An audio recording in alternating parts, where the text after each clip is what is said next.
Okay, it is heading that direction. Takes a second to load.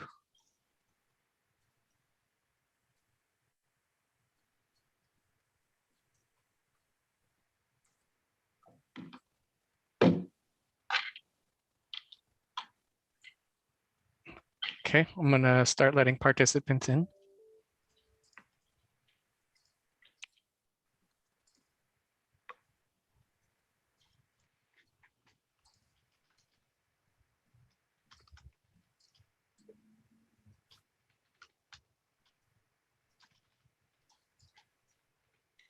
Welcome, everyone. If you're just joining us, we're going to allow for our participants to join.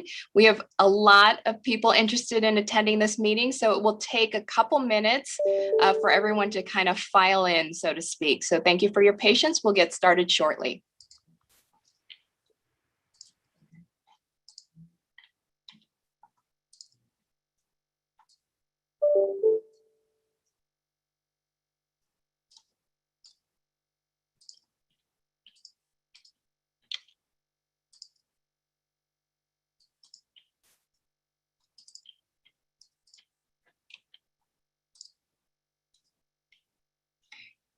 If you're just joining us, we are waiting for all of our attendees to hop onto the Zoom. I apologize if you receive the link very last minute. We like to live on the edge here at Poway Unified. I'm just kidding. We had a little issue with our email link being sent out this morning, but being rejected as spam. So if you're joining us, congratulations. That means you are the recipient of an email that many people did not get. So we are sending the link out last minute, but we're so glad you could join us, and we'll get started in a couple minutes as people join the meeting.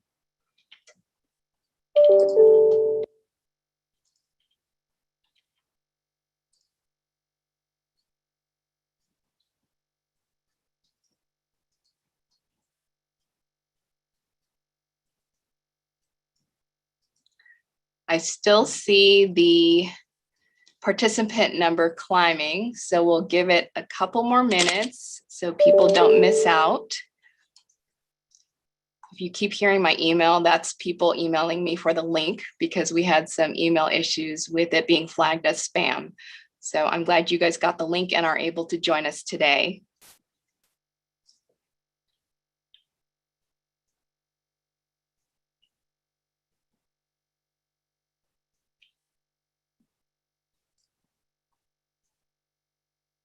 Okay, we're up to about 600.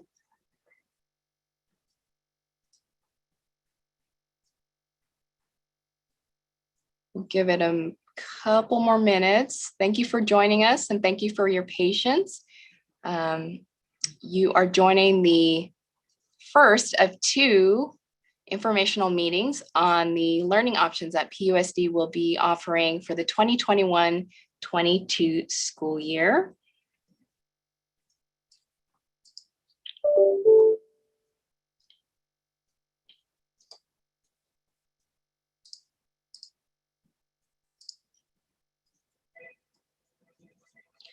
That undoubtedly, that person is probably asking for the link.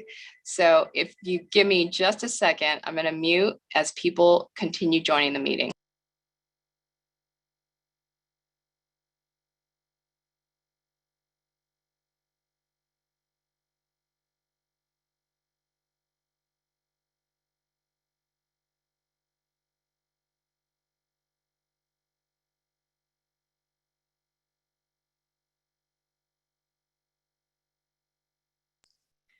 All right, thanks for your patience. We're gonna get started here.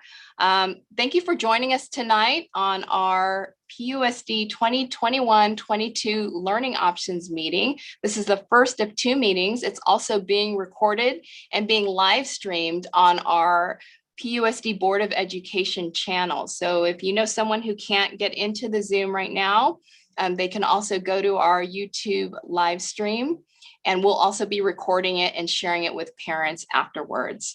If you need Spanish translation, please click on the interpretation button at the bottom of your Zoom screen.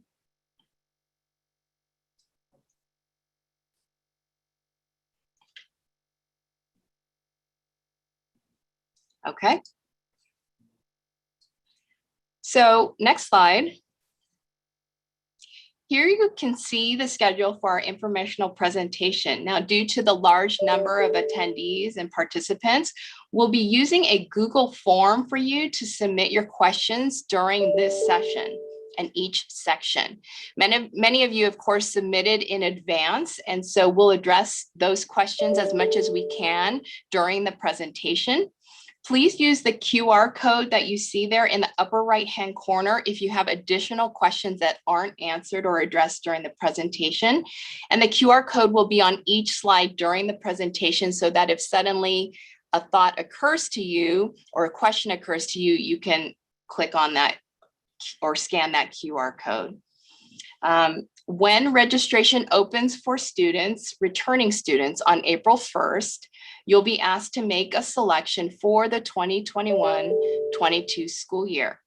And changes to your selection after that period, April 30th, will be addressed on a case-by-case basis due to staffing needs for all of our 39 schools and programs, which need to be solidified as early as May, so we can post these options for staff. So without further ado, I will turn it over to Ms. Carol Osborne. Thank you so much, Christine, and thank you to all of our parents and guardians that are joining us tonight. We appreciate your time and your interest. We'll begin tonight. Next slide, please. We'll begin tonight with an overview of what our plans for students returning for on-campus in TK through 12 learning will look like. We recognize that a significant number of you have questions about returning to on-campus with a full-day model and the protocols and procedures that we will have in place. We'll provide all of those details for you based on the information we have available at this time. I also want to share that our ESS, Extended School Services, and our ACES programs at elementary and middle school will be returning as part of our on-campus learning. They will be returning with their regular pre-COVID hours so that there will be before school and after school childcare provided beginning in August. Next slide, please. So tonight, our structure, our format will follow a similar agenda for each one of the learning options that we'll be presenting and discussing tonight. So you can see here that we will provide a brief description. We'll include information about the learning structure, program elements, and for on-campus, we'll speak directly about health and safety protocols. Next slide, please. And now, Executive Director Kimberly Renz will provide information about on-campus full-day learning.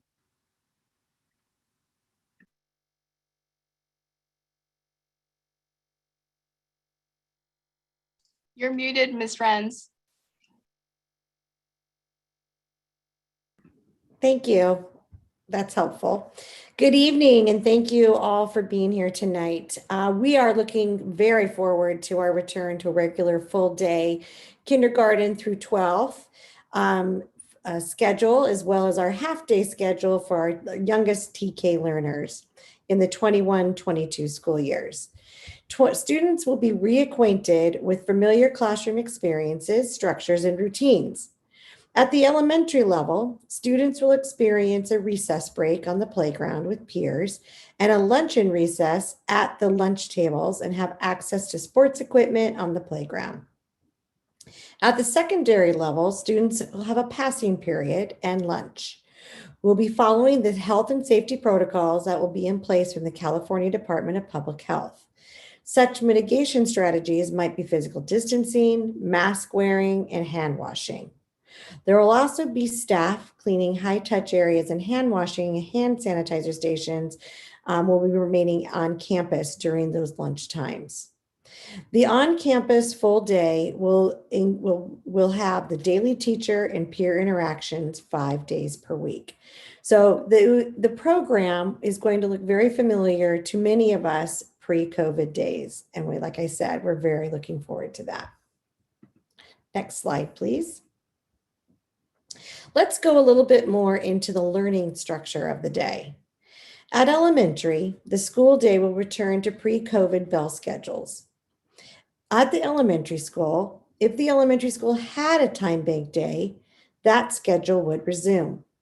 For example, a school that would start at 9 would dismiss at 3:10, and on their time bank days, their hours would be 9 o'clock to 1:20.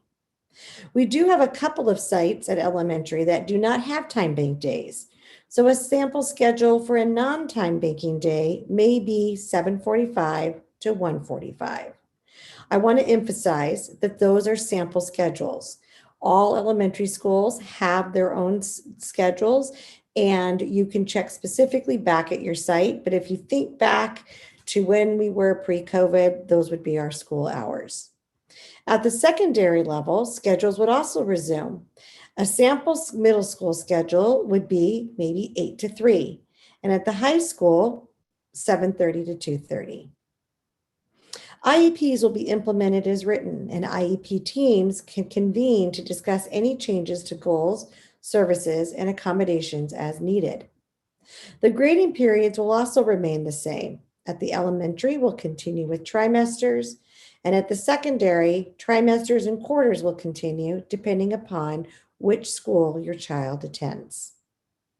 I'm now going to turn it over to Kimmy Lochtefeld, who will share a little bit more about on-campus program elements and more health and safety protocols. Kimmy. Thank you, Ms. Renz. It's a pleasure to have all of our PUSD families here tonight. Thank you for tuning in. I have the opportunity to share with you our program elements as well as our safety protocols. So let's just jump right into our on-campus program elements. So those include opportunities for our students to be with their teachers, to collaborate with their classmates daily, and that learning will be inquiry-based. So students will be diving into rich questions that drive inquiry and research. We will also be making sure that our students are at the center of all learning and experiences and that it's truly learner-driven.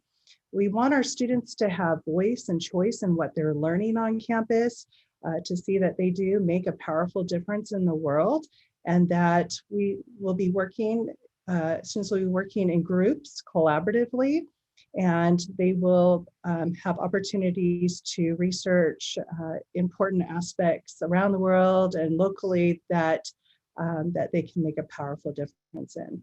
So classrooms, like I'm describing, are communities of learners where students experience that sense of belonging and learn with and from each other. And so social emotional learning will be a key element to support our learners.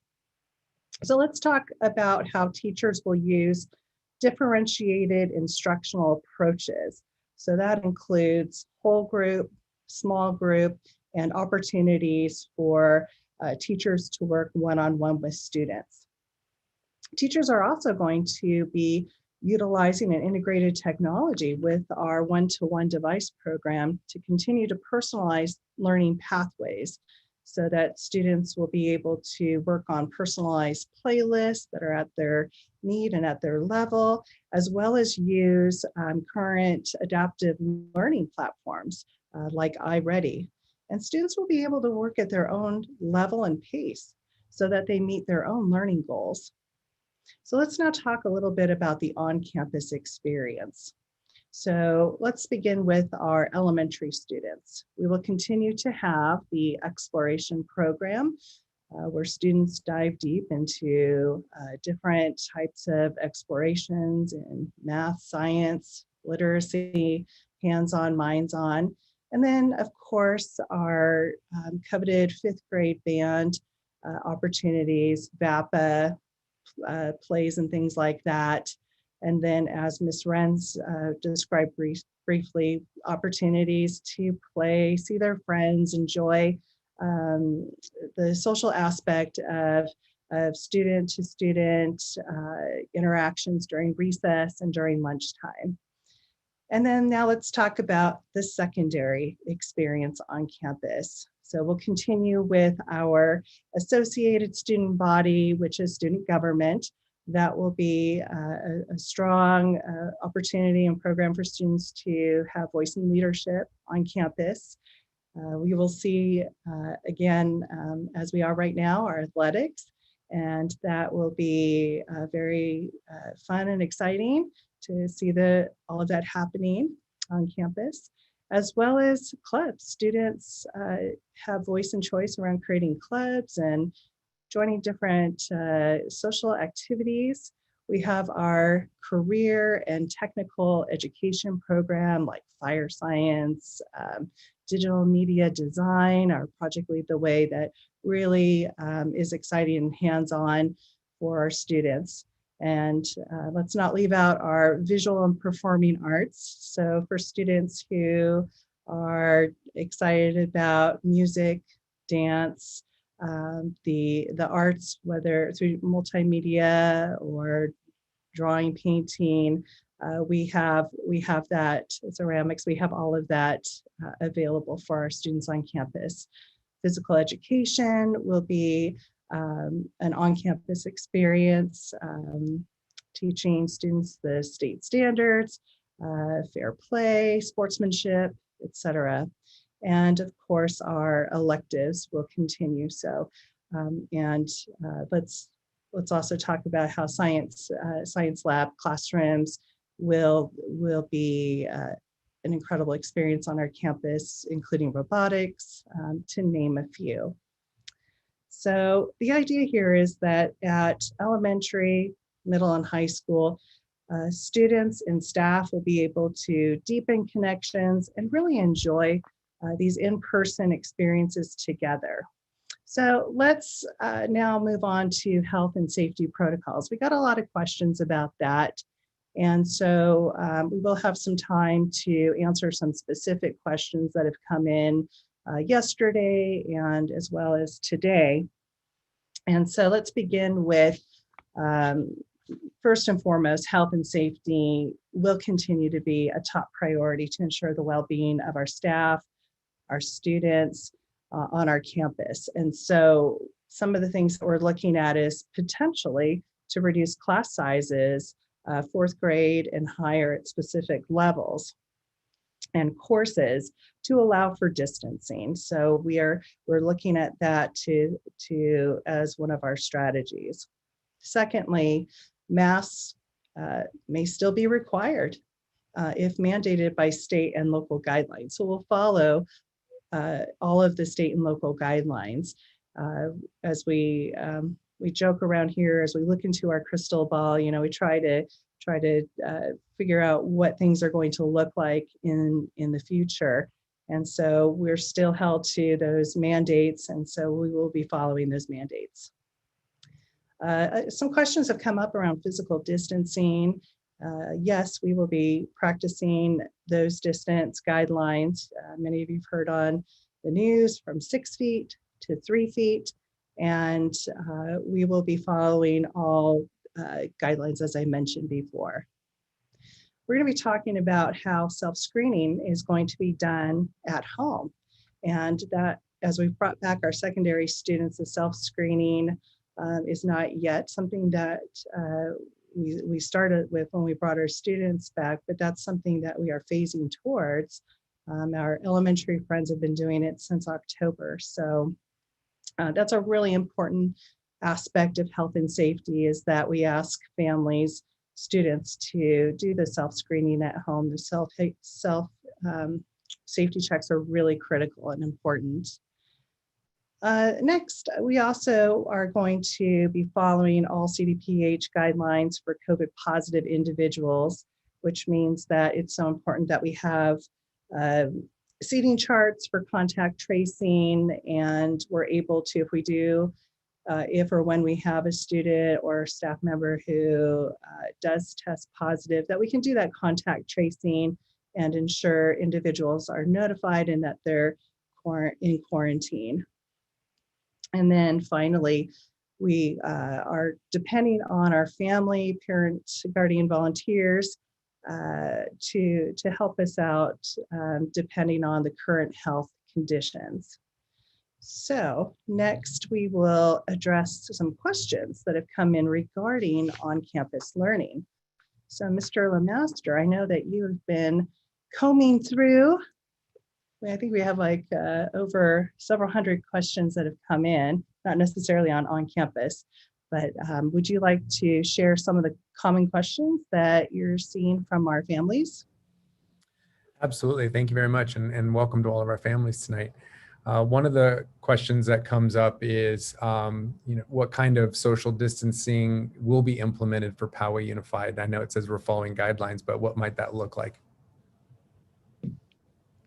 So I can speak to that. Currently, the guidelines, excuse me, the guidelines that came out from CDC and then CDPH a few days ago indicate that it should be 3 feet between students and 6 feet between students and staff or teachers. So when we think about what does that 3 feet look like on a campus, and we've been directed that it is thinking about the center of the seat to the center of the seat. So making sure that we are all looking at 3 feet in a common way. So that's what we're looking at. And it's, so we do have some tables in our classrooms and single seat desks. That single seat desks we can arrange and try to maximize classroom space. And then tables, we can typically have kids spread and move as far apart as we can. So we will try to be at this time with the guidance we have right now, it's 3 feet, and that is from the center of the seat to the center of the seat with the student nearest to them. And then currently it's 6 feet from the teacher. And then social distancing, all of our campuses are currently labeled with stickers and marks and across our campuses to help remind kids of leaving space between others. I think our young kids used to learn to have that personal space when we were teaching our youngest Poway Unified students how we walk on campus. And so we will continue to remind students and teach about protocols and personal space so that we build that into the culture and the climate of how we take care of each other on our campuses. And Carol, just to back that up, the social distance outside the classroom still remains 6 feet. Correct. Thank you. Another question that comes up quite a bit is, will students need to be vaccinated in order to come back to school? And a similar question, are staff required to be vaccinated in order to return to on campus? So at this time, we, as an employer, we have encouraged and made vaccinations available through the processes in San Diego County and through the employee opportunities to all of our employees, and sent many, many reminders to encourage all of our staff to be vaccinated. This is a personal choice, and we are not able, due to privacy guidelines, to ask and ask for proof that people have been vaccinated. That would go at this time.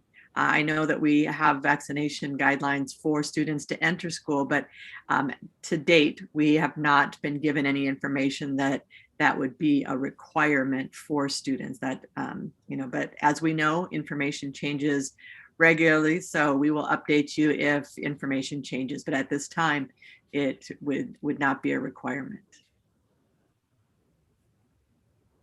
Excellent, thank you. And one question that's come up a couple of times was, next year, if my student is on campus for in-person instruction, but is sick or has a cold and can't come to school, or is tested and has to quarantine during that time, will they be able to go virtual, or what would that look like for an in-person student who might have to stay home either because they're sick or because they had to quarantine?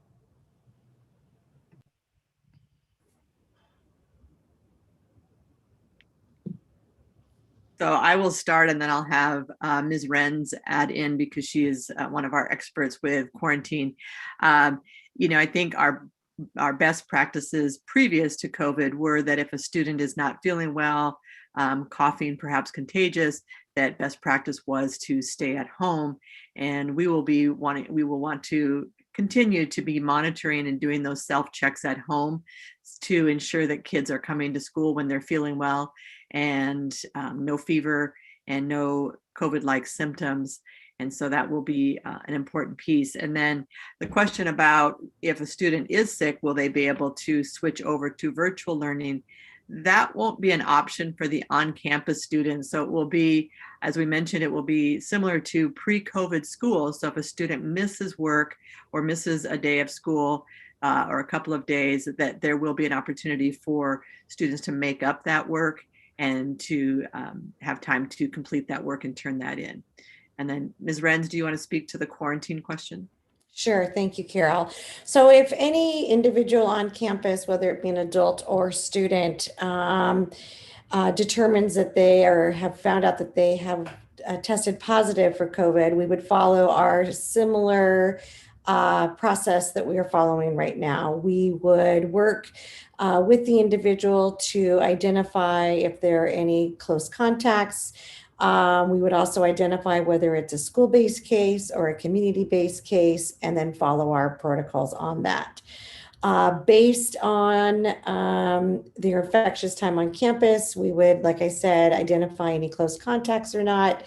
And then we would determine isolation dates for the individual who is COVID positive, which at this time is 10 days.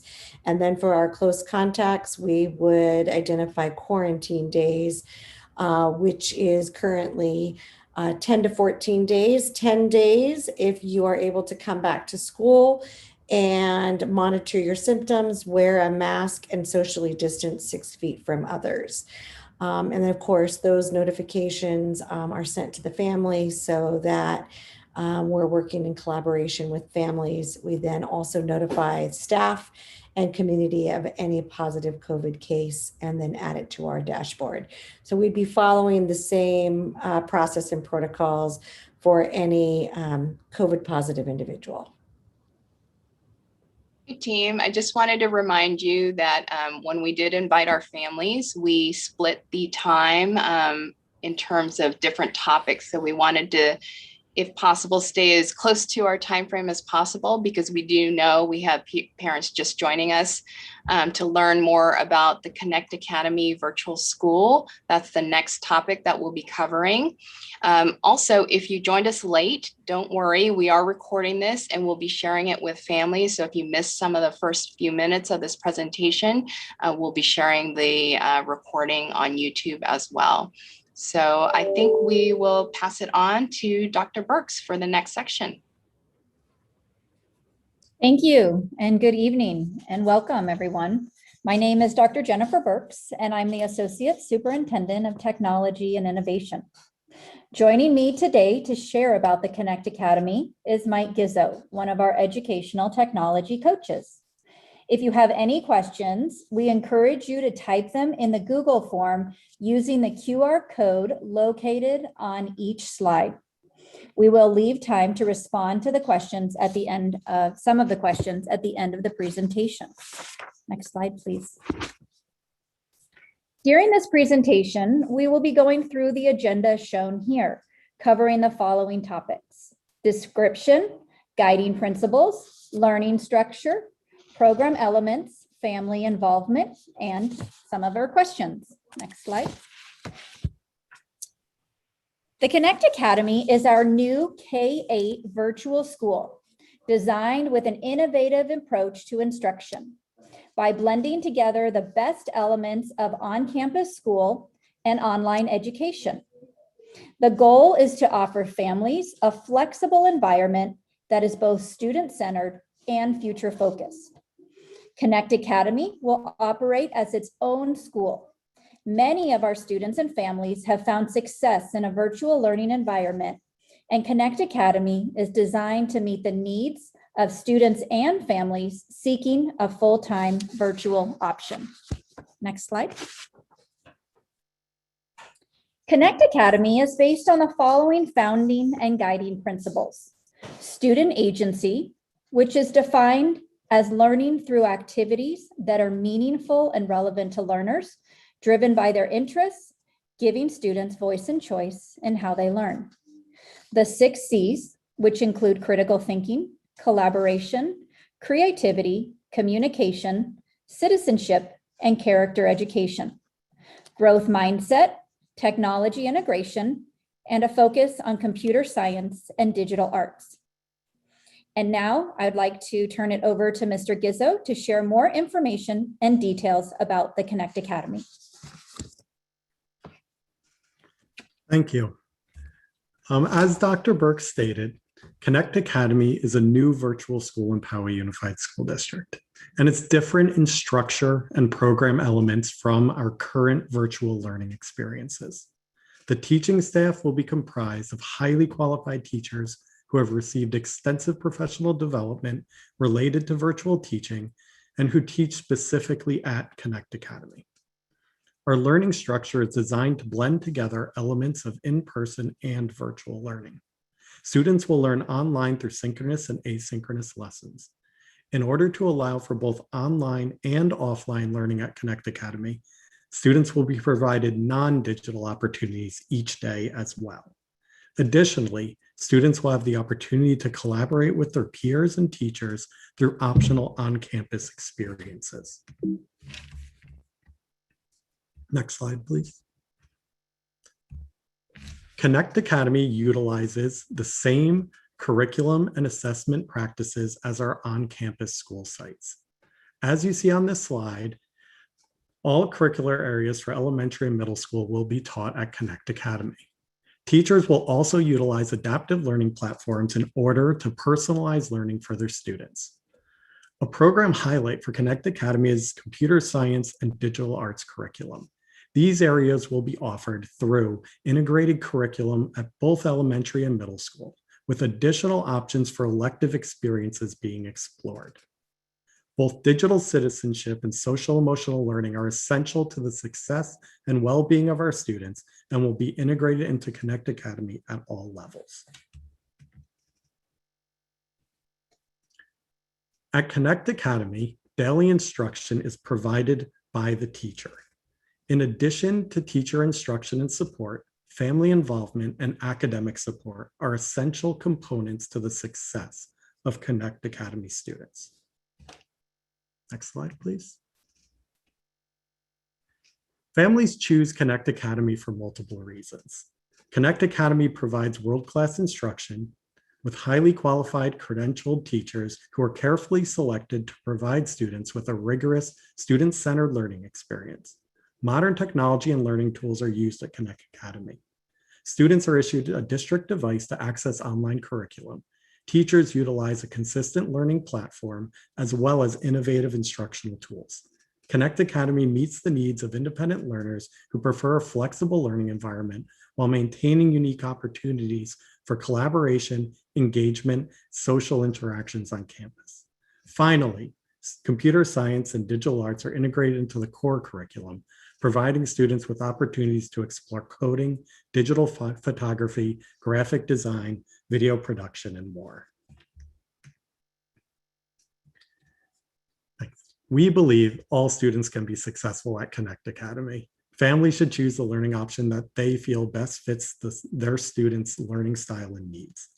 At Connect Academy, we feel innovative learners who enjoy flexibility, are self-motivated, have a collaborative mindset, and are interested in being part of a new learning community will thrive. Now I'm going to turn it back over to Dr. Burks, and we're going to answer a few of the questions that we've received. Mr. Gizzo. So our first question is, can students attend Connect Academy if they have an IEP? And to answer this question, I'd like to bring in our Director of Special Education, Mrs. Tiffany King, to answer this question. Thanks for the question. As with all of our alternative programs, Connect Academy may be considered by your student's IEP team.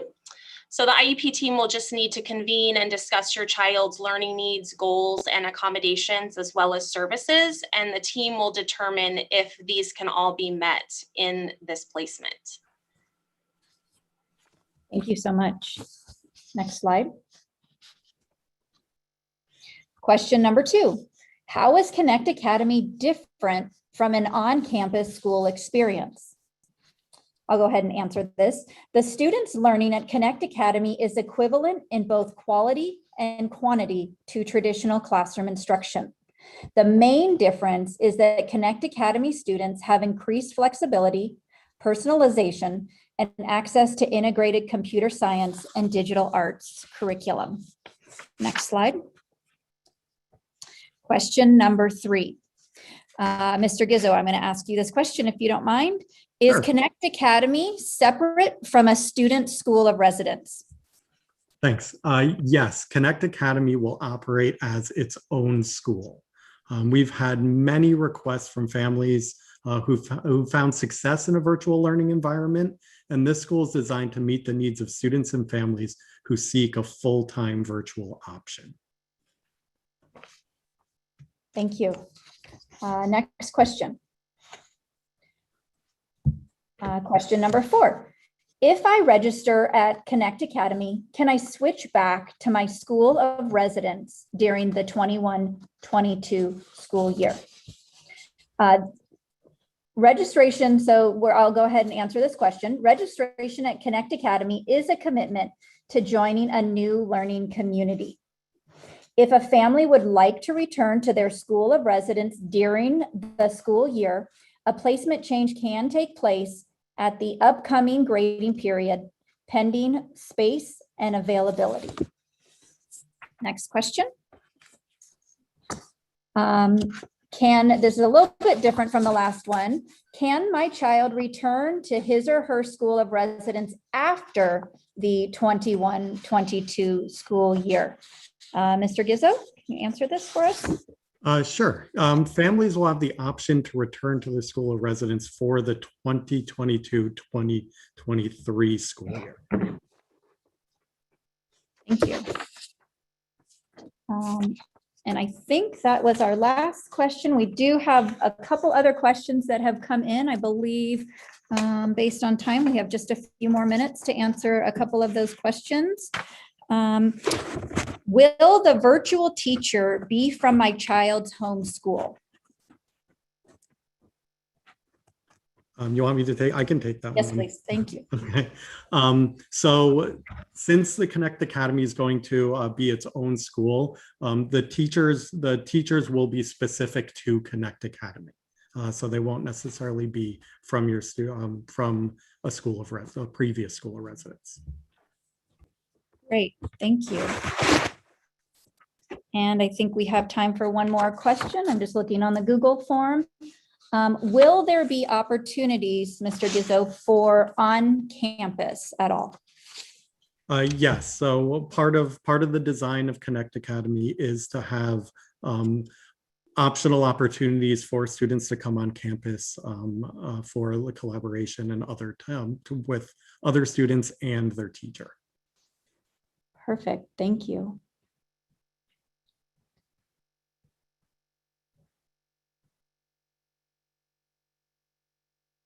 All right, we're getting a lot more questions in. One other question is, could you explain a little bit more about the computer science and digital arts component?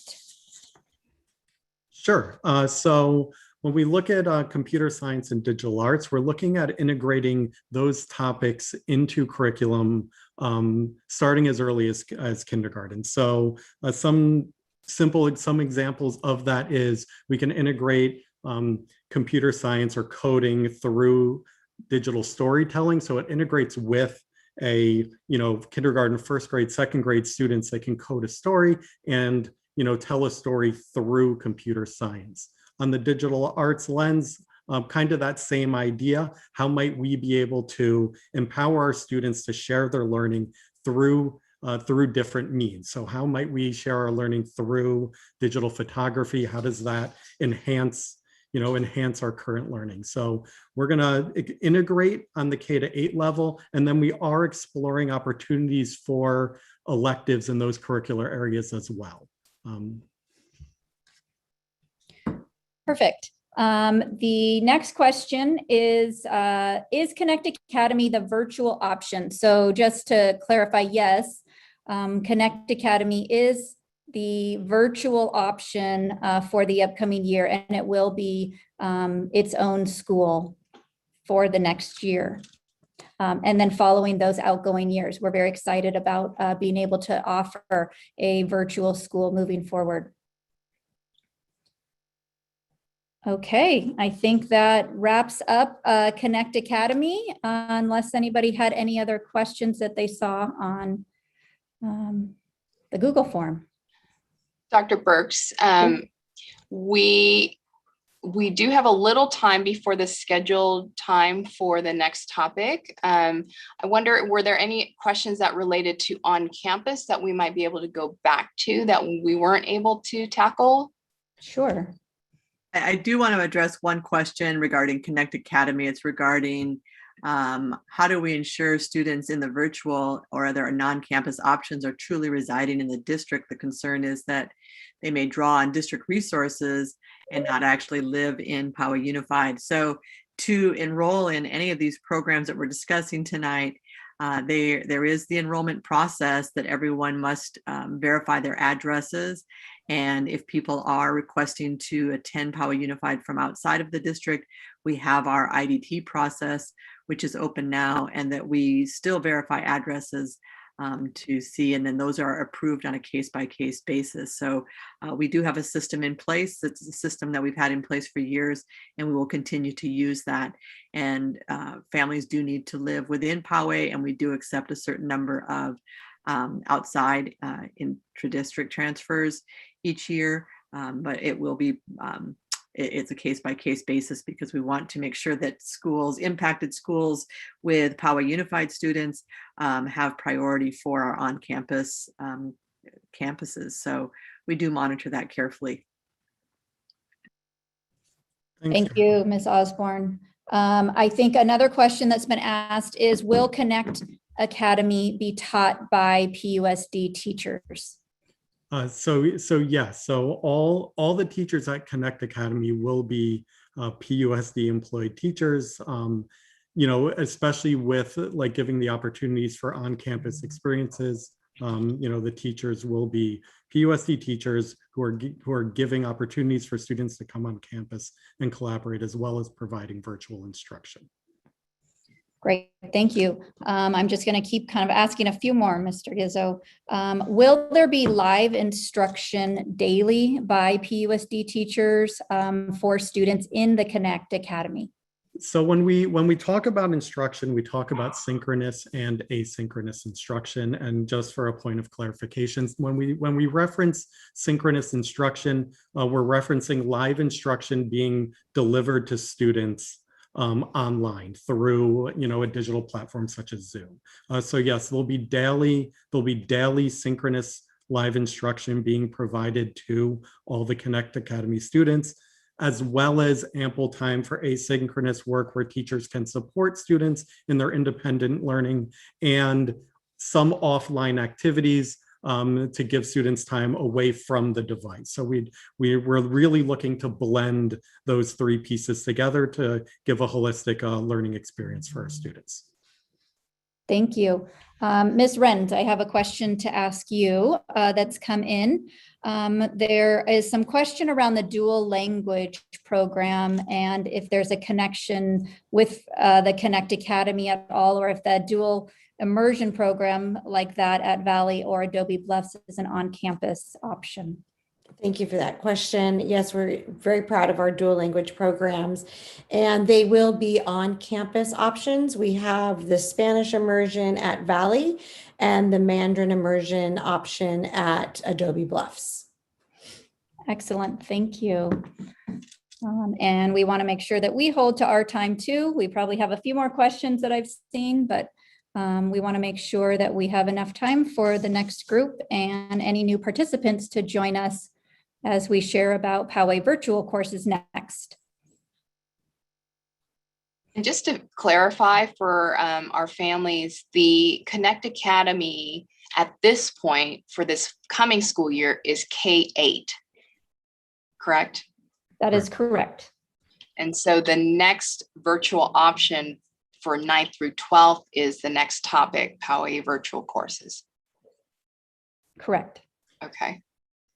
And we had one other question about whether or not the Connect Academy is going to be permanent moving, like, is it going to exist moving forward? So as Dr. Burke stated before, we're looking forward to this moving forward as an option for our students into the future, not offering this as just a 1-year option for students. Thank you.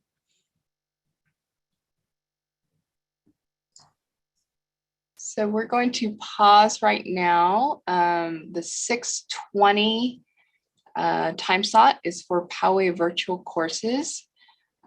If you'd like to stick around to learn more about the upcoming topics, including the Poway virtual courses, that's for grades 9 through 12. That's the virtual option for high schoolers. We have the Poway Home Educational Program. That is the homeschool option for TK through 8th graders. That'll come up at 6:45, as well as our New Directions Independent Study option for grades 6 through 12. And so those are the topics that are coming up. If you want to take a moment, you are welcome to leave the meeting if you've heard what you need to hear. You can also submit additional questions via the QR code on this slide, or by typing in that URL and submit questions that way. During this downtime, we could definitely try to get to some of those questions if they come in. Also, if you missed any part of this meeting, such as the beginning, for those of you who were receiving the link late due to our little spam issue here, this meeting was recorded and will be available to all families on our YouTube channel where we are streaming live. So we do see a few people choosing to drop off now, and we'll take a brief pause unless there are some additional questions that the panel can answer while we're waiting. I just would like to let our participants know that we are receiving several questions, many questions, and we will be reviewing the questions if we're not able to answer them all tonight.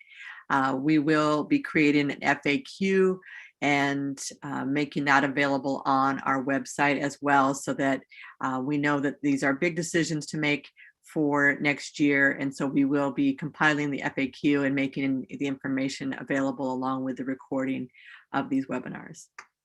Thank you.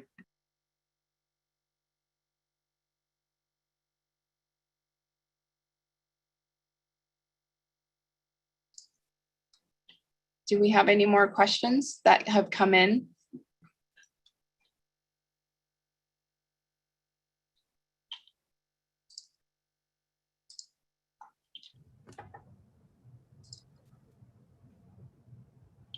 I think one question that came in was why is the current format, what we're doing right now, why is that not being considered for next year?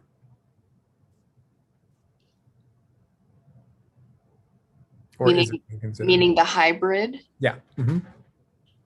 Or that the sites would have a virtual offering as well as on campus.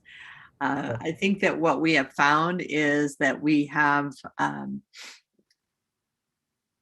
want to create this opportunity, as Mr. Gizzo said, for long-term going forward, and recognizing that currently we have, I believe, 70%, almost 70% of our families at elementary on campus, and our middle and high schools vary.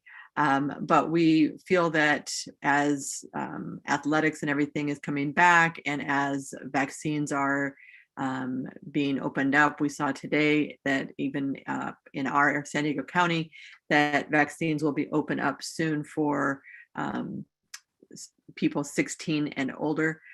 So we feel that the conditions may continue to improve, and that we have heard from our community that returning to on-campus is a priority. And so it's trying to split our schools, and having virtual and on-campus is a significant challenge on resources. So we feel that the model of having a virtual Connect Academy K-8 will allow us to specialize and meet the needs of those families and students that would like to continue with virtual school. and that we can then have our on-campus really focus to the pre-COVID learning structures and opportunities that we had before COVID, so that we can have more of the traditional. And then I also just want to say that, we say traditional, but we also want to make sure that we're learning from this experience and bringing some of the practices that we've learned into our on-campus learning. We want to make sure that we're monitoring screen time, because we know that kids have had a lot of that. But on campus, we are a one-to-one district, so there will be some on campus and integration of technology, but it'll be grade level appropriate. And so we'll be monitoring that. But that's really, we're trying to make sure that we can specialize our Connect Academy and have a virtual option available, and then have dedicated on-campus time for those, and have return to the pre-COVID type structure and learning opportunities on campuses. And this next question, I think, will be answered in our next segment with PVC and as it relates to high school. However, for middle school, the question is, and it's been asked a couple times, what about our students who want to participate in the Connect Academy? Will there be a band performing arts option for them as part of the virtual Connect Academy for middle school, not high school? I know we'll get to with PVC, but for the middle school. Go ahead, Mr. Gizzo.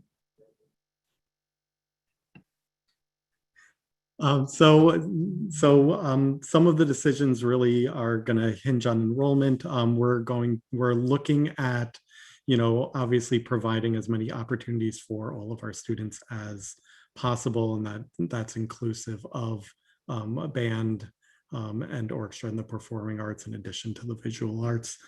So when we see enrollment, we'll get a better picture of that. But yes, we're looking to be able to offer those to our students. Thank you, panel. And Now it's time. I'm sorry, Oh, Ms. go Peck, ahead. if I could just interject one quick comment. What I did see that I want to make sure that we quickly address is location for on-campus opportunities. That is really contingent on the amount of interest at this time. So it's really hard for us to share a possible school site or location at this time, because because this is new, we'll be looking at how much interest is in the virtual academy. And then from there, we'll be working to determine a location for both the elementary and middle school. So I know many families have asked that question, and I want to make sure that we are able to answer it. And I apologize for not having the exact answer, but I do want to let you know that we are looking at prospective locations that would either include potential elementary and middle, and or elementary with middle combined, but we do not have that location at this time. And that is going to be contingent on the interest that comes with Connect Academy. Thank you. Thank you, Dr. Burks. Now we'll be moving on to the Poway virtual courses, PVC, with Kathleen Porter. Take it away, Kathleen. Thank you, and good evening, everyone. I'm Kathleen Porter, and I'm an executive director who supports our district's career technical, adult, and alternative education programs. Our director of alternative programs, Ms. Patty Hurd, and I are pleased to be able to tell you about Poway virtual courses. We'll follow the same format used in prior discussions, providing details on the program description, the learning structure, program elements, and level of family involvement needed. If you're just joining us, I'd like to draw your attention to the QR code and link in the top left-hand corner of the slide. You'll see this on each of the subsequent slides.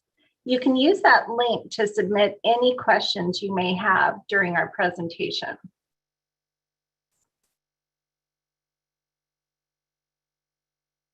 So Lana, I don't think I was saying next slide, but you're catching up. Thank you.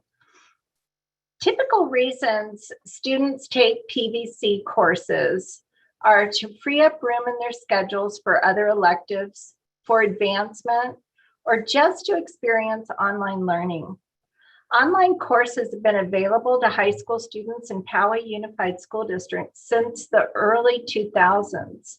A formal structure under the name of Poway Virtual Courses was established in 2010, and students are able to choose to take Poway Virtual Courses when they complete their course request forms each year.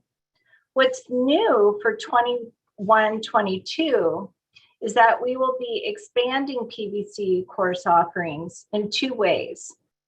First, by adding additional courses, and second, by increasing capacity to serve students by opening additional sections of existing classes. Poway virtual courses are available to high school students in Poway Unified School District and are offered in a variety of subject areas. Middle school students are also able to take some of the courses for advanced math.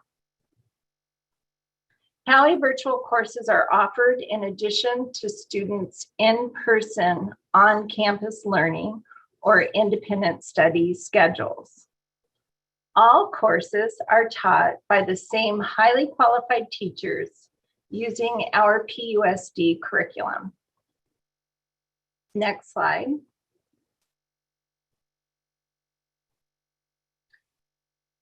Courses offered through PVC are online. Although when students log into the courses is asynchronous, courses have common start and end dates, and students are enrolled with a cohort of students from around the district. Course pacing and due dates for assignments and projects are determined by the teacher in this model. Some courses require weekly in-person meetings for labs to apply learnings. This would be the case in some of our science courses and in some of the career technical education courses. In-person meetings can also occur for tutorial and teacher office hours. Next slide, please. In terms of program elements, there are a few things to note. Students remain attached to their school of residence, and so they are able to participate in sports and extracurricular activities. Students will be able to take classes on site or through independent study and through PVC at the same time.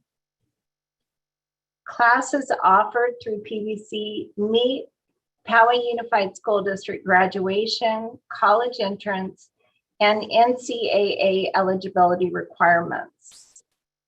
Students from across the district will be enrolled in courses. And although most courses are offered on the trimester schedule, students from schools with year-round or quarter schedules may also enroll. Next slide, please. This is a list of the courses we plan to offer through PVC next school year. As mentioned, all of these courses meet PUSD graduation and or college entrance and NCAA eligibility requirements. This list is ever growing. We're continuing to expand the list of courses we offer. Next slide, please. As I'm sure we can all attest, after having lived through the past year, online learning works better for some students than for others. Students should possess self-discipline and time management skills in order to be able to meet established deadlines due to course start dates and end dates. Similar to on-campus classes, there are due dates for assignments that must be adhered to regularly. Students who do well in online courses are typically self-starters who prefer more flexibility in their daily schedules, allowing for anytime learning. Families can access grades and student progress through Canvas.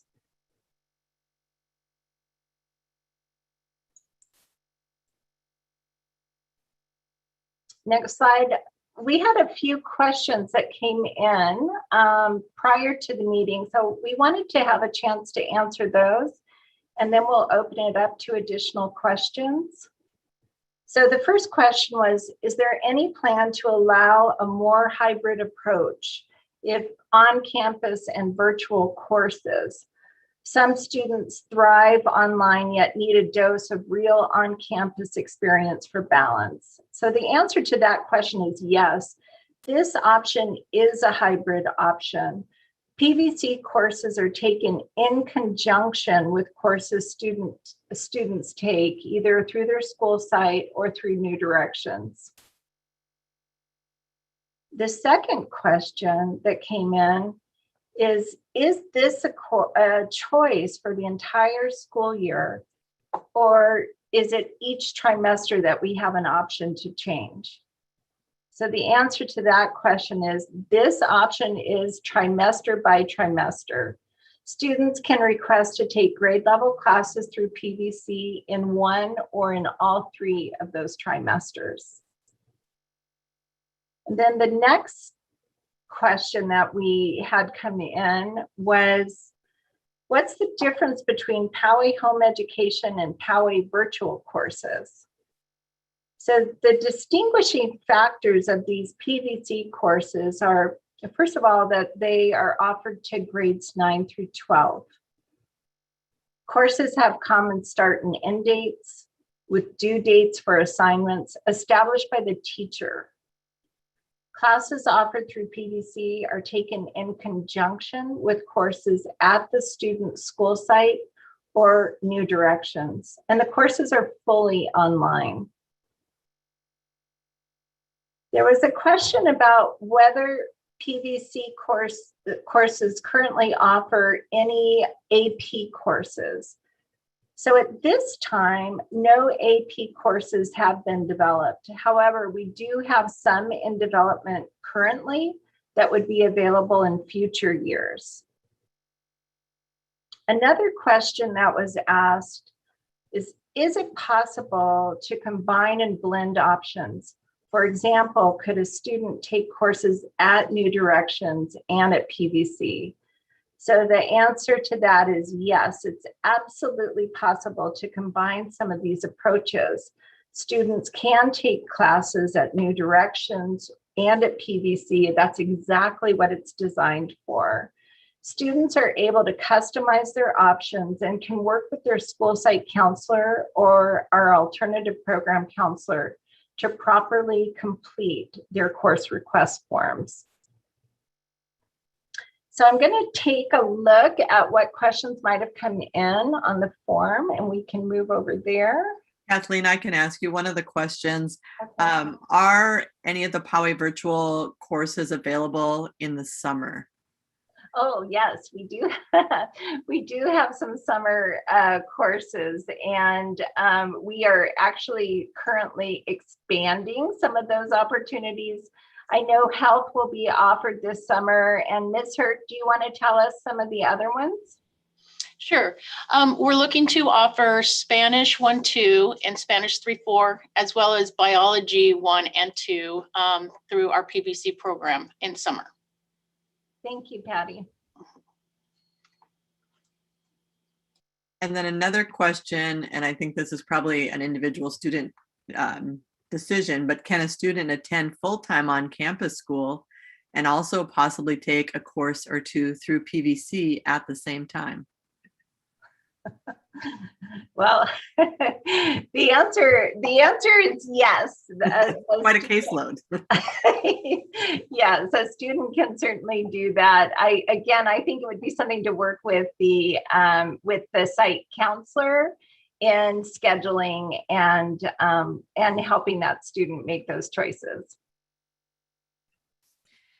Ms. Porter, I have a two-part question for you, and maybe Ms. King can jump into the second part. Is PVC asynchronous only, or are there also synchronous components?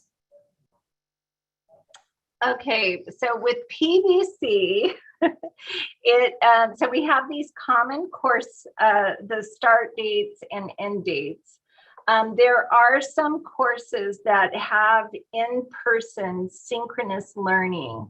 And so those would be courses that have a lab component. And so that would be our science courses and our CTE courses.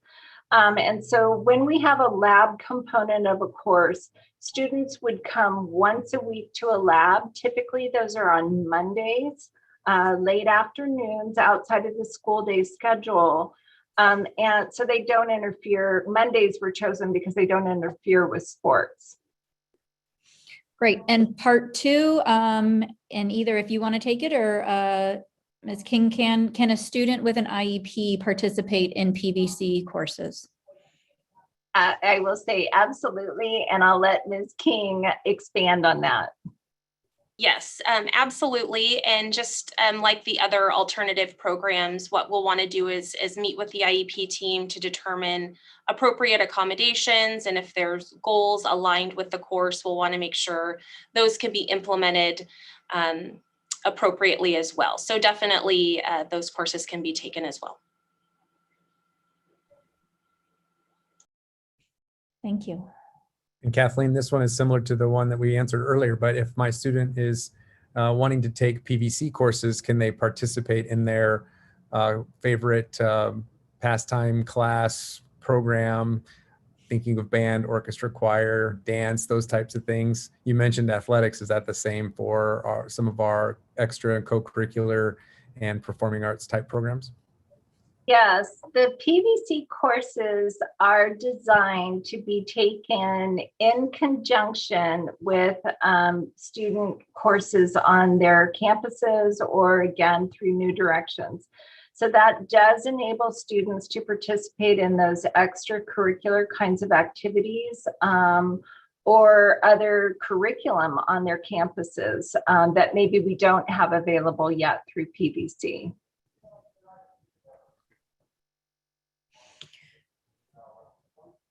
Great. There's another question that came in. On the CRF or the course request form, how is it determined which classes are being offered virtual and which ones are not offered virtual? So how would parents or students know or delineate between the on-campus and virtual options?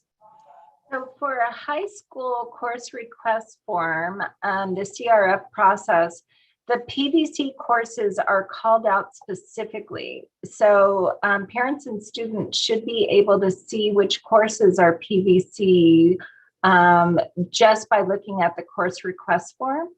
And if that's not the case, let us know because that's what we believe is going on. So it should be fairly easy to see. And as we noted, I think if you have any troubles with that, we'll want to help you with that. And we can either have our alternative programs counselor help you or your school site counselor can help you fill those CRF forms out correctly.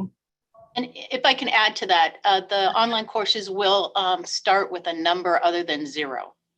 So you'll see like a 1, 0 or a 2, 0 or a 5, 1, 0 or 7, 1, 0. Or an 810. Those are online courses with specific numbers to delineate it for us. And the question is a follow-up to your comment earlier, which was you can take classes at your home school and PVC, but then can the student just enroll purely in PVC and not necessarily ever set foot on a campus? Right now, the answer to that is no, we don't have a 100% virtual option for high school students. We can get really close to a 100% virtual option if we combine PVC courses with New Directions courses that students would be able to take their entire high school experience either through independent study or through online coursework. And then you may have addressed this, but it's come in a couple times. If they wanted to take a PVC course this summer, you mentioned some of the offerings. How do they register for the summer PVC offerings? Ms. Hurd, I'll let you answer that one. Okay, they should see their site counselor. The site counselors are registering all students who are going to summer school through their offices. So if there's a class they want to take that we're offering in summer school, then they can go ahead and reach out to that counselor and let them know it's something they want to take. And they'll sign them up, and we'll get all the needed emails and stuff to get started once summer starts.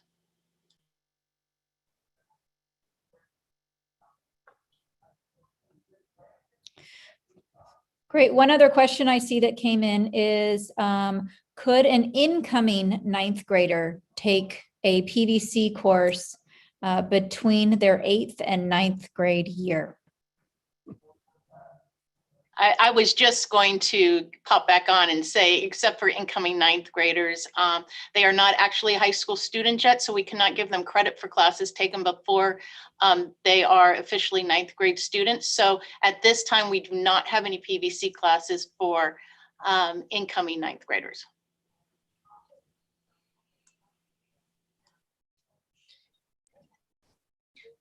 And I think you answered this question previously, but are there any AP courses that are available through PVC?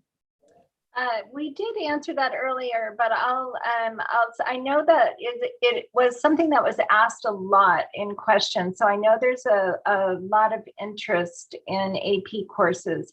So we don't currently have any AP courses that are planned for 21-22. But we do have some AP courses that are in development and will be able to be offered in the future. Thank you. Ms. Porter, another question that we came across was, is there any development in terms of partnerships with local junior colleges or community colleges to expand the number of courses that students can take or flexibility wise? Well, that is a great question, and it's not really part of PVC, but it's a part of our whole partnership with Palomar as a district. And so, yes, students are able to concurrently enroll with classes at local community colleges. And we currently are working on developing a crosswalk that will be available soon for parents and students to be able to see how courses from community colleges will transfer back to Poway Unified School District for credit.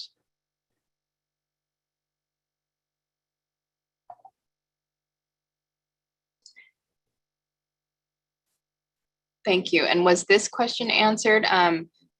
Who will be teaching the PVC courses? Will it be teachers at a school site, or will there be a separate group of PVC teachers? I think I will say currently the teachers who teach in PVC are also teaching in-person classes at school sites. However, I think we're anticipating that there is an increased need for online courses. And so we expect that we may have some teachers that teach full-time in this virtual learning option.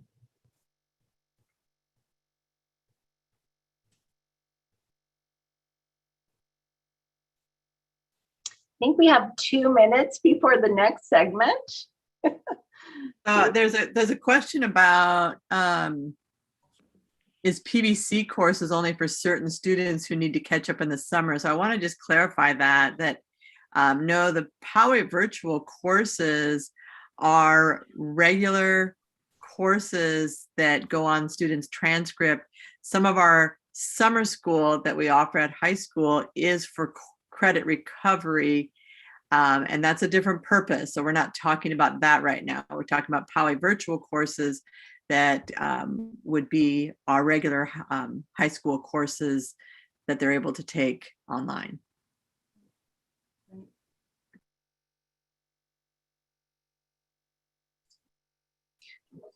Any additional questions before we move on to Poway Home Education? One just popped up that I think a lot of people probably have, which is we didn't have this information before our CRFs were submitted. So we've already turned in our course requests and now we're hearing this information. So what would be the best way to move forward if we are interested in taking a PVC course?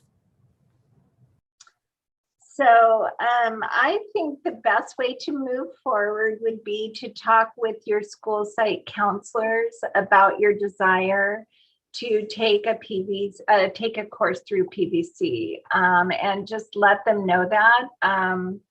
We're going to be factoring your choices into how many sections we build. We want to be able to accommodate the need. And so starting with your school site counselor would be the recommendation. Thank you so much, Ms. Porter and Ms. Hurt. At this time, we'll move on to our next learning option, PHEP or FEP, or Poway Home Education Program, commonly known as homeschool. And I believe our same presenters, Kathleen and Patty, or Ms. Porter and Ms. Hurt, will be covering this topic as well. Thank you. Thank you, Christine, and hello again, PUSD families. I'm Kathleen Porter, and I'm an executive director who supports our district's career technical adult and alternative education programs. Patty Hurt, our director of alternative programs, and I are excited to tell you more about the Poway Home Education Program. We're going to be following the same format used in the prior discussions, providing details on the program description, the learning structure, program elements, and the level of family involvement needed for this learning option. If you're interested, I'd like to, or if you're just joining us, I'd like to draw your attention to the QR code up in the top left-hand corner of the slides. You're able to submit questions that you have using that link. I'm now going to turn things over to Ms. Hurt. Hello, good evening. I'm Patty Hurt, and I'm the Director of Alternative Programs. I'm excited to share our ever-growing homeschool program with you. Poway Home Education Program, which is also referred to as PHEP or FEP, is designed to guide parents who wish to teach their students at home. PUSD provides this support for students TK, which is traditional kindergarten, through 8th grade. For our homeschool families, we are able to provide the curriculum, materials, and instructional assistance. To ensure the success of our FEP students, families are assigned to a PUSD FEP teacher who will meet once a week to distribute materials, view student work, and support parent instruction. Next slide. When we speak of homeschool, the provider could mean a parent, a legal guardian, or other responsible adult committed to providing student instruction. So what does the experience of a FEP family look like? A FEP family experience includes attending a regular weekly meeting with the designated FEP teacher. In this meeting, families will review work from prior weeks and receive feedback. They will then be given the necessary supports and materials for the upcoming week. The family will work together at times that best meets their family needs to complete and assess the materials assigned in preparation for the next scheduled meeting. Parents will also have access to a variety of optional work to meet the students' personal needs. With the joint effort of the FEP teachers, families may customize the content of the assignment to meet the interests of their students. The next slide. So the program elements, family meetings will be virtual with some opportunities to meet in person. Student instructional time is driven by what works best for the family to meet the completion due dates. Families are welcome to customize content while meeting standards assigned. Poway Homeschool will hold optional parent nights to help assist parents to learn instructional strategies and best practices for teaching their students. there is a heavy emphasis on English language arts, social studies, math, science, and physical education, with optional lessons in art and music. Periodically, FEP will hold small group sessions for those families who want social interaction with peers. Next slide. The family involvement. As you can imagine, the family involvement is a necessary part of homeschool, as a responsible adult serves as a homeschool teacher. The family responsibilities, as bulleted in the slide, are to provide instruction, monitor work completion, assess student work, and meet regularly with their FEP teacher. While there can be some flexibility to the weekly meetings, families are responsible for ensuring that completed assignments are uploaded and turned in each week on the day assigned. Next slide. So some of the questions that we were given were what is the difference between Poway Home Education and the Connect Academy? The differences really is that the Connect Academy is virtual and has everyday instruction from a PUSD teacher, where Poway Home Education, you meet once a week, either virtually or in person with a teacher, and the rest of the instruction is done by the parent. Does Mike or anybody want to add anything to that? No, I think you got it, Patty. I think that is the differentiation, is that the core of the instruction is provided by the family for FEP, while it's provided by a PUSD teacher on a daily basis for the Connect Academy. Thanks. And can my student participate in home education program if they have an IEP?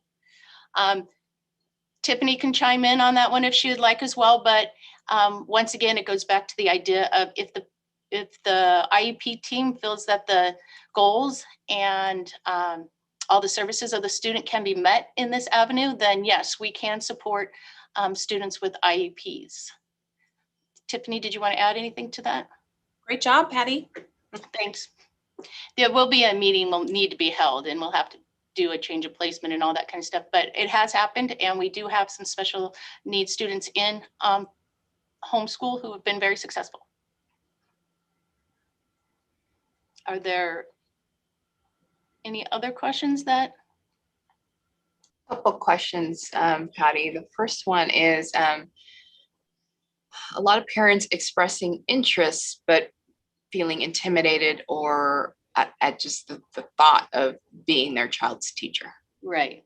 Yeah. And I will tell you that, so our school got quite big this year with COVID, and we pretty much got over 800 parents and students through the program this year who had the same hesitations as I'm sure anybody else is having right now when thinking about it. But our teachers are highly qualified to guide our parents through the instructional setting. We have extra support staff here at the Twin Peaks Center to help. And what we're going to initiate this next year to help parents even more are those teachers teach parents sessions, so that the parent can really feel like they are on top of the game and giving their students exactly what they need. All curriculum is assigned to them, so they don't have to make up curriculum. You don't have to make up any curriculum on your own. You're welcome to customize the curriculum if you'd like, but it's handed to you, and when you meet with your teacher, they'll go over any questions you may have on how to teach the material. Not sure if you answered this one, but are there any social or connection opportunities for homeschool families? I'm sorry, say that again. Are there any social or connection opportunities for fellow homeschool families or kids in the same grade level, et cetera? Yeah, so virtually they can meet together, or we have added in some small group interactions with students so that they can meet with their peers or kids from other school sites. One of our teachers have implemented a walk that they meet with the students. We're hoping to be able to use iCampus possibly next year to meet in small groups with the students for reading labs and math labs, and just maybe some time for social interaction.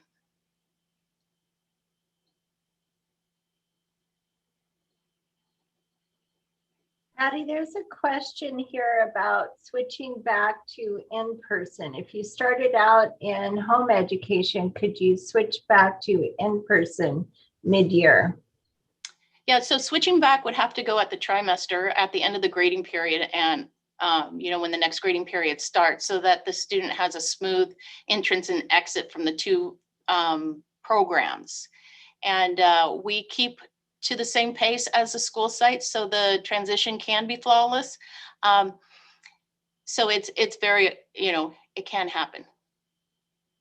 But again, dependent on space at Right.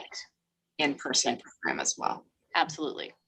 Another question is there a cap to how many families you allow to join the homeschool program? Not right now. We accommodated every family who came to us this year and are happy to accommodate the families who want to be a part of homeschool next year. That's why we're asking for the after April 1st commitment, so that we can make it happen for everybody.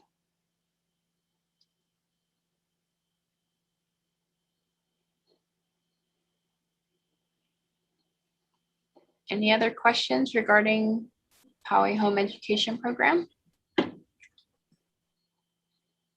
There was a question about TK students in Poway Homeschool, Patty. Yeah, we have TK students right now. We have quite a few. They were very successful this year. Most of them stayed in the homeschool program this whole time. And from the feedback we get from their families, they're doing great and they've enjoyed the experience.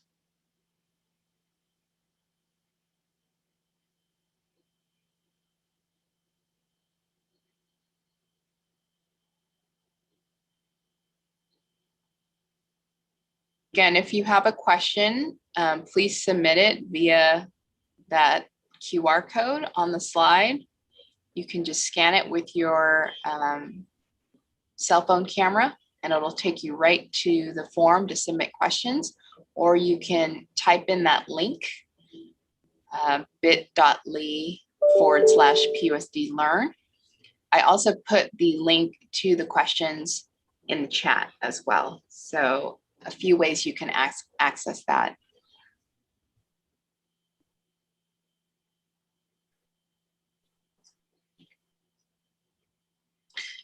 So the question is, if we don't have any additional questions coming in for the Poway Home Education Program, we're scheduled to start the New Directions topic for our few hundred who are still hanging on to find out more about independent study.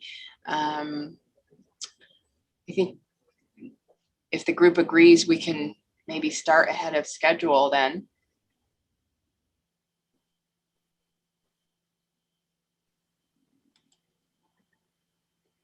I think that would probably be okay because we are recording, and if somebody does miss something, we can make sure that the recording is available. Okay, team. So we will continue with our presenter, Ms. Patty Hurt, on New Directions, Independent Study. Okay, good evening again. I'm Patty Hurt, just in case you just joined us. I'm Patty Hurt, Director of Alternative Programs, and I'm pleased to be able to tell you about our Independent Study Program, New Directions. Next slide. Once again, if you're just joining us, I'll follow the same format used in the prior discussions, providing details on the program description, the learning structure, program elements, and level of family involvement needed. I'd like to draw your attention to the QR code and the link at the top left-hand corner of the slides. You are able to submit any questions you may have during the presentation using that link. Next slide. New Directions.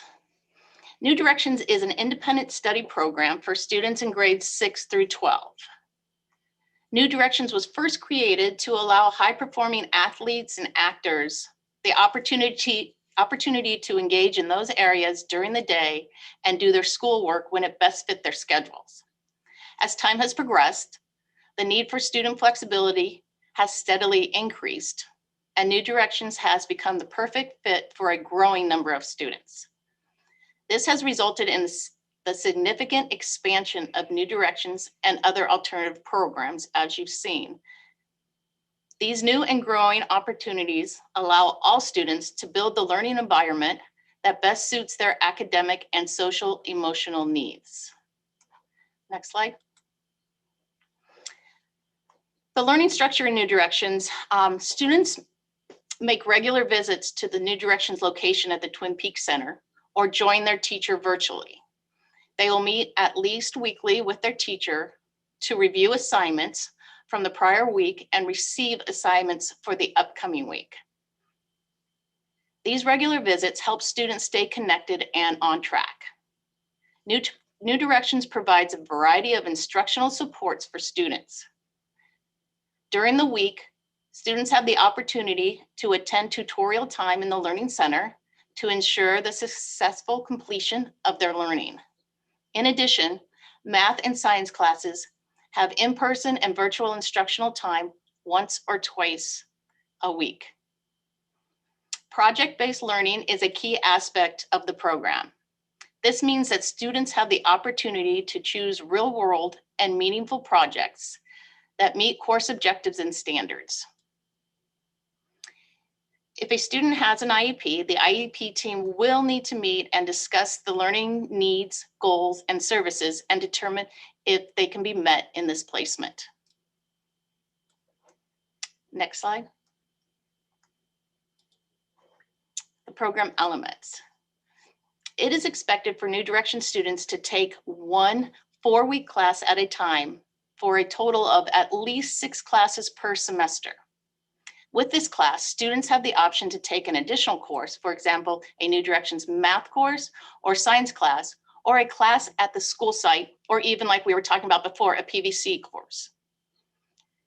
New Directions students remain a part of their school of residence and can participate in extracurricular activities and clubs on their school sites. While independent study provides flexibility, students must complete work on time. If a student has continued difficulty meeting deadlines, he or she may be counseled towards a different learning option. Using a combination of courses offered through New Directions and the school site, students can meet all their graduation and college entrance requirements. Next slide. The family involvement.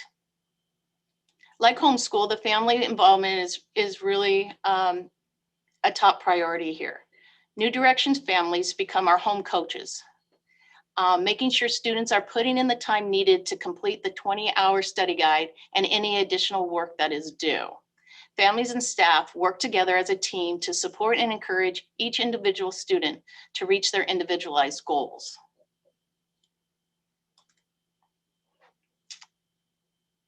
And then our next slide is our questions regarding our New Directions. And one of the questions is, what curriculum is used? So we use the same curriculum that's used at the school sites.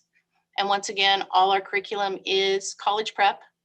It is NCAA approved, and it meets all graduation requirements. How many classes will a student take each semester in the learning option? They'll take at least 6 each semester. They can take more. Like I said, they can take classes at site. They can take extra classes with us at New Directions or even PVC classes to supplement their schedule. Can students meet with their teacher once a week via Zoom instead of in person? Yes, we will still definitely be able to do that. They can meet either virtually or in person, depending on their needs and the needs of the family. They can also get tutoring in person in the Learning Center, or they can get tutoring via Zoom as well. What do the in-person options look like? how often, how many students. So for our in-person options, our high school students, they meet one-to-one with a teacher in a office with a door and window. So it's contained with just the two, the teacher and the student. They are 6 feet apart, and we do have all the hand sanitizers and any PPE we need. For the middle school, they meet in small groups. They meet in groups of 2 or 3 with a teacher in the same kind of office setting, a little bigger office, but with that type of setting.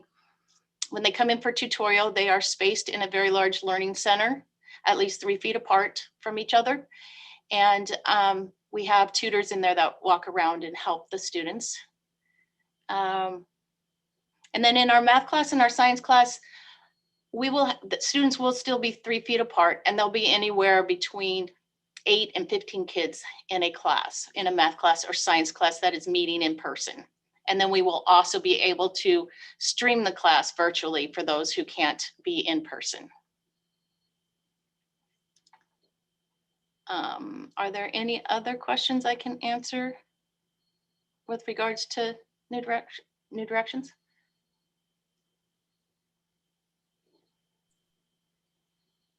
Patty, there's a question about AP courses in New Directions. Yeah, at this time, we do not have AP courses in New Directions, but we definitely can arrange your schedule so that you could take the AP class at a school site and still be able to be a part of New Directions. And that is very common practice.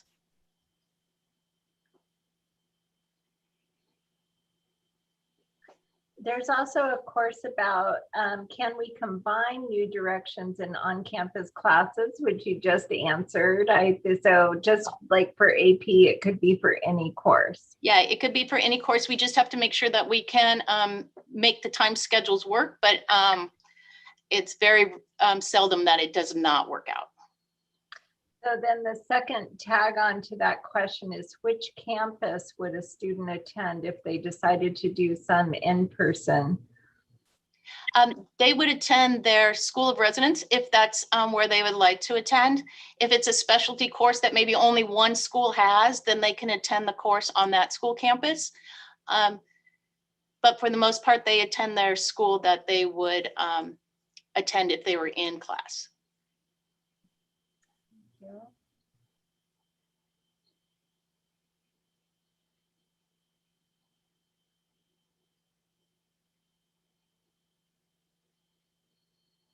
I'm looking for other questions. I don't see other questions. Are the New Directions courses offered between June and August? So summer courses. We do offer summer courses to our students who possibly did not reach their graduation requirements as a 12th grader. So we offer the New Directions courses to them for summer school. And then right now we offer the PVC classes to other students who are not seniors this year. We'll have the PVC classes for them, and then credit recovery for everybody else as well. So that was a distinction that might need to be made, is how is New Directions different from PVC? Because we use these terms in referring to different types of learning systems. So can you maybe differentiate the two? Absolutely. So New Directions, once again, the courses are 4 weeks long, and most of the learning is done by the student themselves. So there's instruction just once a week by the teacher, and then the student goes, on and goes through their study guide, reads the things they're supposed to read, watches videos they're supposed to read, does the research that they need to answer questions and to meet the expectations of the class. Where in PVC, the classes are totally pretty much online when you don't meet weekly with their teacher, but there are instructional videos in the online course, and those are normally a trimester long. And students can take those on top of their classes as well.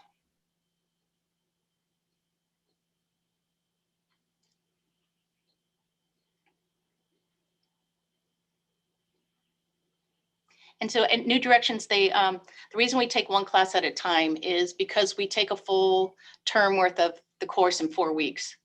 So it's the same thing you would take at a quarter school in 9 weeks, or trimester in 12 weeks, or a semester in the 18 weeks. So it's quick, and it involves quite a bit of work on the student's part, approximately 20 hours a week to get through the course. So that's why we only take one of those courses one at a time. And then we can supplement with some of the courses that are a little bit longer duration and have less expectation per day of work getting completed. And so that's why those two kind of marry well together. Perfectly. And I can answer this next one. Do you register for New Directions classes through the regular school counselor? The answer would be yes. Your school of enrollment, as Ms. Hurt had said, that would be the person that you would reach out to and initiate that conversation. Yes, and once again, you can go back and forth from New Directions back to your school site, except for you have to do it at your school site's term. So if you're at a quarter school, you can only come and go at the quarter. If you're at a trimester school, you can only come and go at the trimester.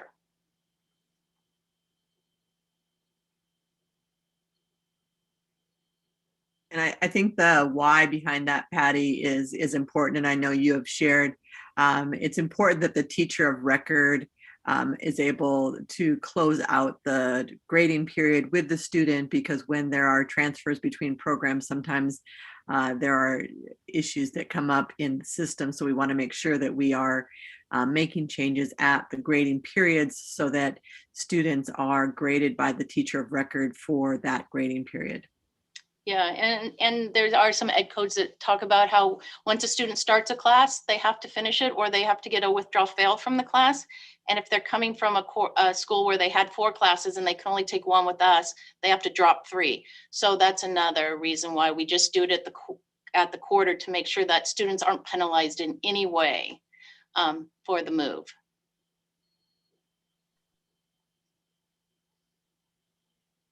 Okay.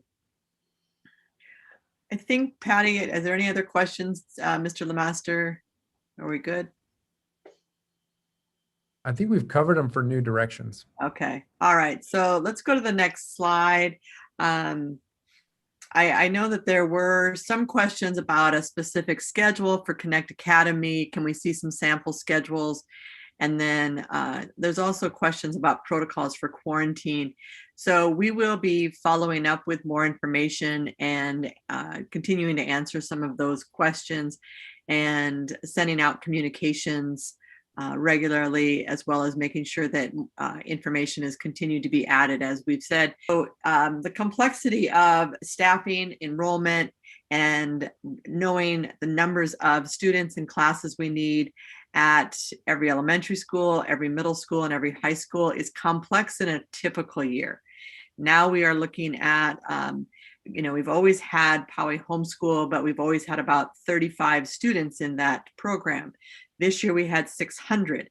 That program also has to be staffed. New Direction staffing, staffing for Poway virtual courses, all of those complexities of making sure that we can staff effectively all of the programs that we are offering, and that we have time to do that with posting for teachers and making all of those decisions. We'll also be hiring new teachers this summer as well. So that takes time. All of those processes do take time. So we are hoping that you can make your commitment between April 1st and April 30th. We will continue to put information up to help inform your phone call. To inform your decision. And the next slide, please. And I think this is part of, you making the commitment in the month of April. Is we've said several times that the commitment is for completing a grading period. And there was a question about, can you go from on campus to a different choice as well? It would be the same, that the commitment would be for a grading period. We don't want to have a lot of movement back and forth, but we understand families need to make those decisions. And then, can a student change to a different learning option during the year? So if you are at Connect Academy or one of the other programs and you want to go back to on campus, it depends on space availability, and we do have to be mindful of class sizes. And then on class sizes, we there was a question about specifics. So we didn't give a specific number. I know that currently the class size cap at elementary, 4th and 5th grade is 33. And we want to be below that if possible. And we have to look at facilities, but we are looking at ensuring that we can have the current 3-foot distancing between students so that we have the health and safety of everyone in mind. So we don't have a specific number for class size, but we will be looking at that as we are placing students and making these decisions. We know that this survey that we're asking you to take and complete during April is going to be critical information to help us make those decisions. And we will, as I said, continue to provide updates about programs and details that you're asking. We will be posting frequently asked questions based on your input tonight and the questions that have come in. So next slide, please. I want to thank you for attending and entering your questions, your interest in the learning pathways, learning options that we have available in Poway Unified School District. And we will get the frequently asked questions on our website as soon as possible. So thank you for your questions. Thank you for your participation and your interest in the learning options for Poway Unified. And just a reminder that this entire session was recorded. So if you joined late or missed anything tonight, the link I put, oops, I need to send it to everyone. The link I'm putting in the chat is where that video will be posted once this session ends, and we'll be sharing it out with families. And the second session will essentially be identical to this one for those who didn't attend tonight but want to attend Tuesday. But again, if you miss any portion, this is being recorded and will be on YouTube at this link in the chat. I just want to thank all of our panelists and as well as our attendees. Those of you, a couple hundred remaining who held down to the very end, we appreciate you. And we know it's never an easy decision, making a decision on learning options for your children, but we hope you have learned more and are going into your decision better informed. And with that, we'll say good night.